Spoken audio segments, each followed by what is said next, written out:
Muli Wanji from BA. This is a Rorschach Malawi update from the 16th of May 2024. A quick summary of what's going down in Malawi. The 14th of May marks Kamuzu Day, a public holiday where Malawians celebrate the birth of its first president, Kamuzu Banda.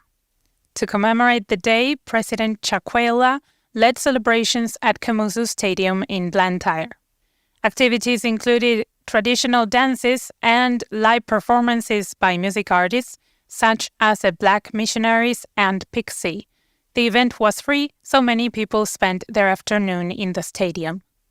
Meanwhile, people on social media put Kamuzu's leadership into question, as he could be seen as a dictator who oppressed locals under his strict rule, or as a hero who saved Malawians from British colonial rule. Nearly 900 police officers across the country had a great Kamuzu Day as the Police Service Commission promoted them to top ranks. Peter Kalaya, the spokesperson for the National Police, said the promotions were done after the commission met between Friday the 3rd and Sunday the 5th. He revealed that nearly 650 cops achieved the rank of senior officers, while the remaining 250 got junior officer positions. Kalaya also said that 10 officers had been promoted from the rank of Assistant Commissioner of Police to Deputy Commissioner of Police. He said such moves motivate police officers to provide quality services to the country. After celebrating, locals were hit with the state of the country's debt. The Ministry of Finance revealed that as of December 2023, Malawi's debt has risen to 13.1 trillion kwacha, or $7.5 billion, from 9.3 trillion kwacha, or $5.3 billion in December 2022. As a result, the debt equals 85% of the country's gross domestic product ratio. Richard Chiwudzu, the Deputy Director of Debt and Aid in the Finance Ministry, said the debt has worsened because of the kwacha devaluation and the conversion of treasury bills used for short-term domestic borrowing to long-term facilities, commonly known as treasury notes. Leslie Mkandawile, a consultant for the Center for Social Concern, predicted that the country will probably borrow more money as its economy is not supporting its revenue needs. However, the economy received substantial support as some key players stepped in to help. For starters, the African Development Bank, or AfDB, has given Malawi $23 million in budget support. Simplex Chichola Banda, the Minister of Finance and Economic Affairs, said the support comes from the government's good implementation of a $175 million extended credit facility that Malawi received from the International Monetary Fund 6 months ago. Banda said AfDB's support will mainly go towards the agricultural sector in activities such as food production and improving the regulatory framework. The UK government also gave Malawi $3 million to help the executive respond to the hunger El Niño produced. After the weather phenomenon hit Malawi a few months ago, President Chakwera declared a state of national disaster because El Niño led to dry spells and floods in 23 of the country's 28 districts, causing people to lose their crops. Charles Kalemba, the Commissioner of the Department of Disaster Management Affairs, said that El Niño affected 2 million households, 9 million people. He said the UK's support would go towards helping people through cash transfers, distributing food, and addressing malnutrition through the school feeding programs. In other news, the country is set to get its first computer factory following an agreement with Indian investors. Sunil Hukumatre, India's Trade Commissioner to Malawi, held a Malawi-India business dialogue in Lilongwe on Thursday the 9th. Hukumatre said that his government is currently looking to set up an assembly plant for Coconics Computer in Malawi. Coconics is a private-public partnership that produces laptops for students in India. Hukuma Trace said they are also thinking of distributing locally, and if the demand is huge, then they can produce locally too. If all goes well, India's investment in this project will be worth an estimated $50 million. Similar investments might also pop up from the Africa Travel Indaba, a 3-day leisure trade show owned by South African Tourism.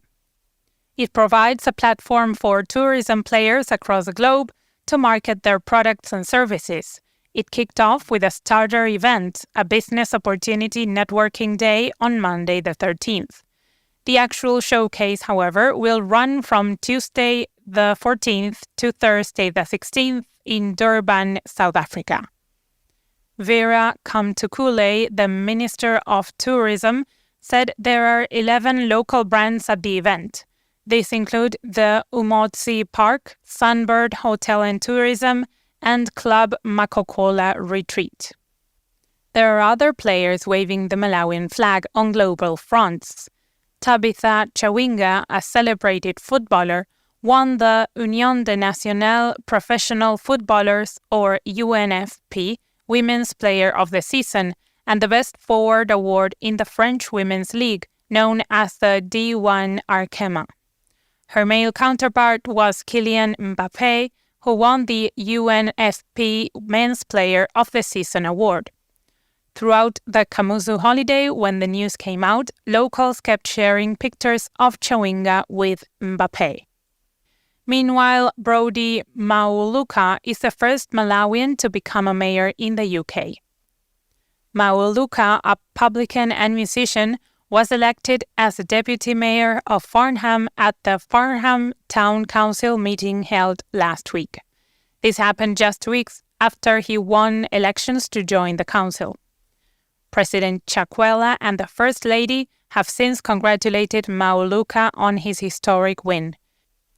In a short statement, Chakwera said Mauluka's election serves as an inspiration to all Malawians living locally and abroad.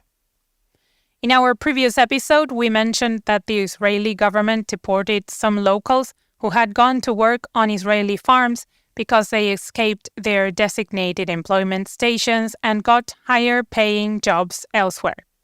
Unfortunately, the local employment agencies that facilitated their jobs in Israel's farms are now suing them for a breach of contract to recover the costs they incurred in sending them to Israel.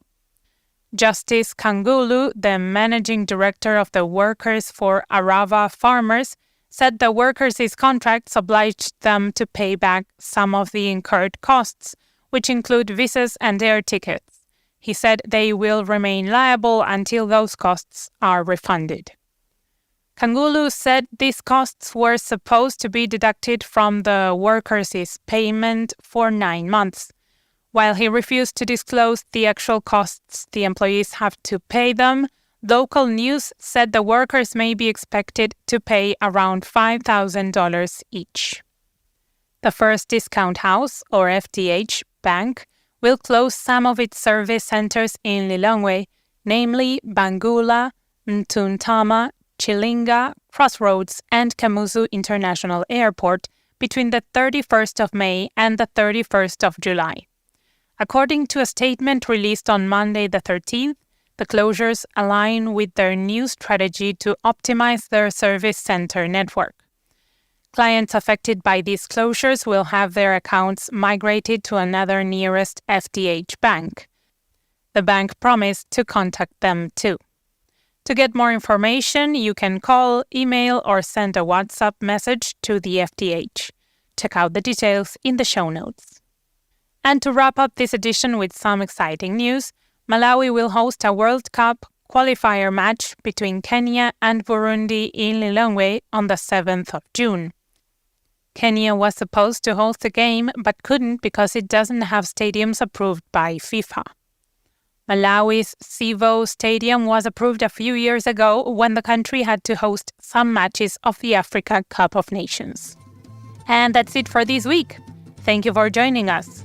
Do you know that besides the Malawi update, we also do others? The Rorschach Multilateral update is back after a 2-month break, covering what's going down in the world's major multilateral institutions. Visit rorschach.com/multilateral for more information and subscribe to never miss an episode. Pitani Bueno!